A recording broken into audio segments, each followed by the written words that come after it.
Hi, friends. Okay, so we are on. We were just with Cara DeLeon, who was on the tour bus. And remember, she was riding with the rest of her band just because she didn't want to be alone. And now we're back in Armpit's world. X-Ray picked up Armpit at school. Then they drove to South Congress Avenue in search of a barbecue joint called Smokestack Lightnin'. Somebody by the name of Murdoch wanted 2 tickets. I don't feel comfortable on someone else's territory, X-Ray said. How come he couldn't just meet you at the HEB? Said he couldn't get away. Works from 6 in the morning until midnight. Armpit thought that sounded a little suspicious. So did X-Ray. That's why he wanted Armpit along. I've got to be at work at 1, Armpit reminded him. I'll get you there, X-Ray assured him. Congress Avenue was called that because it's at its north ends to the majestic state capitol building with its dome and white columns.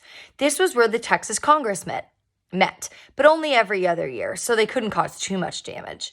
Just south of the Capitol was the Financial and Theater District, and then the Congress Street Bridge, which crossed over Town Lake. A colony of,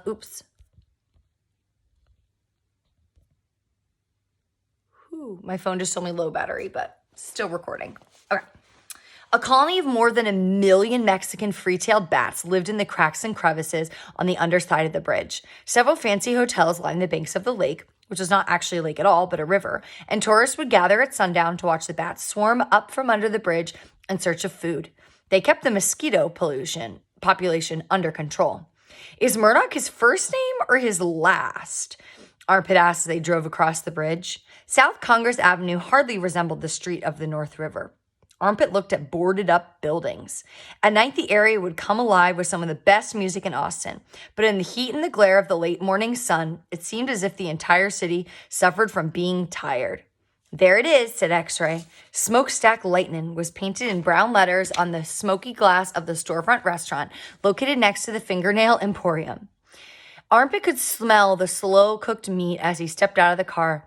If they hadn't been there to sell tickets, he wouldn't have minded a sausage wrap or a chopped beef sandwich. He had missed lunch, thanks to X-Ray. Here, you better hold these, X-Ray said, handing Armpit the tickets. He hadn't seen them since the day they bought them. Once again, he noticed the "this ticket may not be resold" clearly printed on the back. A bell on the door jangled as X-Ray pushed it open. Armpit followed him inside. Only a couple of tables were occupied, but it wasn't noon yet. A roll of brown paper towels stood in the center of every table, along with various bottles of hot sauce. They made their way to the front. What can I get you? Said the man behind the counter. Various meats were on display behind a dirty glass window. We're looking for Murdoch, said X-Ray. You found him. He was an African-American man with gray hair and a gray beard. His apron was spattered with grease and barbecue sauce. X-Ray? Yeah, and this is my partner, Armpit. Murdoch laughed at the name. Armpit? Huh. I used to know a dude who called himself Burnt Toast. He played the slide trombone. You play an instrument, Armpit? Armpit wanted to tell him about the scorpion, but instead, he just shook his head. Remember the scorpion that bit him? That's why he's called Armpit. Let me see the tickets. Armpit felt a little worried as he handed the tickets over the glass case. There wasn't a whole lot they could do if Murdoch just decided to keep them. Murdoch looked him over. Row M, not bad. 270, right? That's right, said X-Ray, and you're getting a bargain. Well, I don't know about that, said Murdoch, but I only get to see my daughter once a weekend a month, so I got to make the best of it. When she heard Cara DeLeon was going to be playing, it was all she could talk about. Hey, Willie, you ever heard of Cara DeLeon? Who? Asked one of the few customers in the place. Cara DeLeon. Never heard of her. Willie wore a Harley t-shirt and had tattoos up and down his arms. Go punch E4 on a jukebox, like you press the buttons and it plays music. See if she doesn't knock your socks off. He turned his attention back to X-Ray. I really do appreciate you boys coming all the way down here. When it's your own business, you got to stay on top of it 24 hours a day. All I do is cook, wash, dishes, you name it. Armpit was still waiting for either the money or Murdoch to return the tickets. Willie fumbled with the jukebox. He was a big guy, and Armpit would not want to have to deal with him and Murdoch.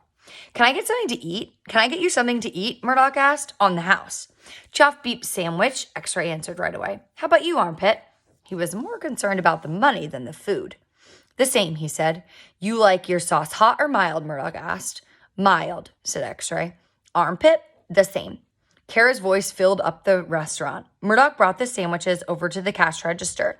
He opened it and took out $270, which he gave to X-Ray along with his sandwich. Armpit felt bad about not trusting him. And then it's like the lyrics are her singing, but I'm a terrible singer. So she's just singing about like, just hold on a little bit longer, blah, blah, blah. Here's the song. Okay. Murdoch laughed. Man, don't you just love her? She's all right, said Willie. So what do you want to drink? Murdoch asked. Next to the cash register was a large metal bucket filled with ice and soft drinks. Root beer, said X-Ray. Murdoch looked at Armpit. Let me guess, the same? Armpit shrugged. Does he tell you when you're allowed to go to the bathroom too? Armpit smiled and sheepishly shrugged. Armpit bit into his sandwich. He'd eaten a lot of barbecue in his life, but this might have been the very best. Of course, that might have had to do something with the fact that he now had all his money back and then some. Chapter 12. Okay, so that's good. So Armpit has all his money back for the tickets. So yes, I did not think that was going to happen.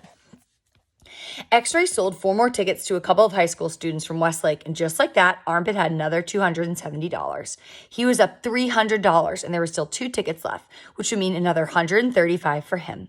The final 2 Ruler of the World campaign speeches were given on Thursday morning.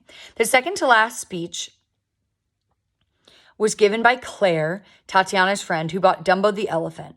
So then all the other elephants made fun of him, and then he ended up in a tree, and these birds sang to him. And then his mouse friend said he could fly because of a magic feather. Yeah, I've seen the movie, a boy in the back said, but Claire just continued. I used to love that movie. Armpit heard Tatiana whisper. He wondered if she still planned to vote for Coup. The last speech given by Robbie Kincaid was for an armadillo named Joe. Robbie obviously made up his speech as he went along, including the name of his armadillo.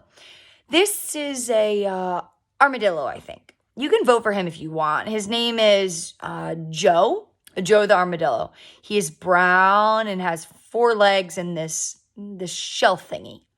Then came the vote. Everyone had to write down his or her first and second choices. Joe the armadillo won.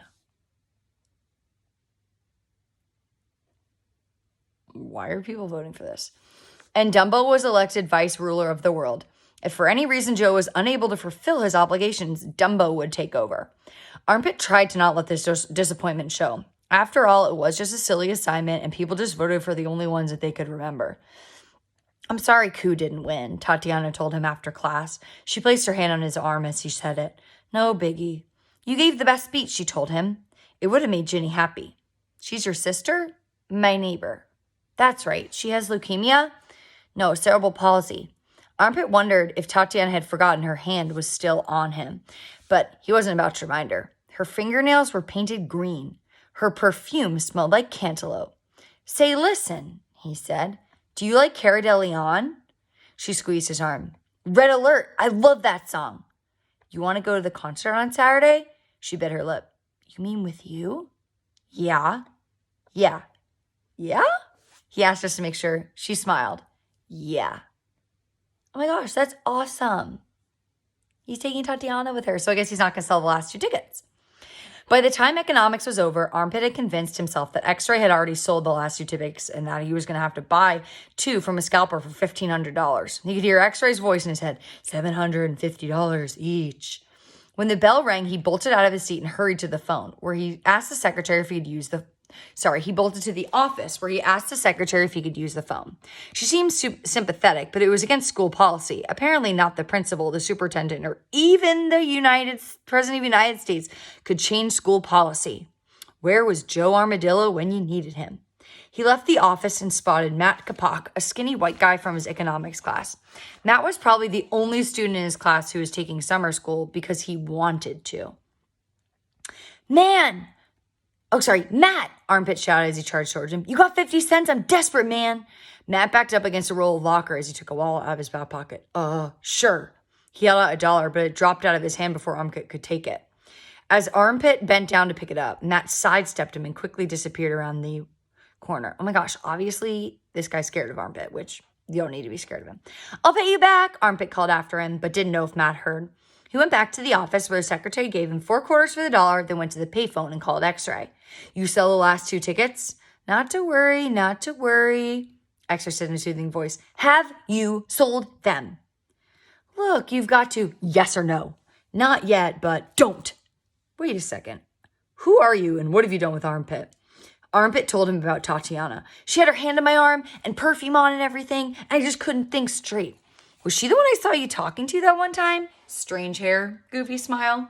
Yeah, she's pretty cute. I'll pay you $135 for the 2 tickets. That would have been your share if you sold them. $135 seemed like a bargain. He was relieved to not have to pay $1,500. Man, that girl's really gotten to you, said X-Ray. Look, they're your tickets. You don't have to buy them twice, he laughed. That must have been some perfume. Oh my gosh, how fun is that? So he's taking Kara, who he has a little crush on, to the concert. Love it. Also, we're almost halfway done. How did that happen? Okay, I will see you guys soon for morning meeting. Bye.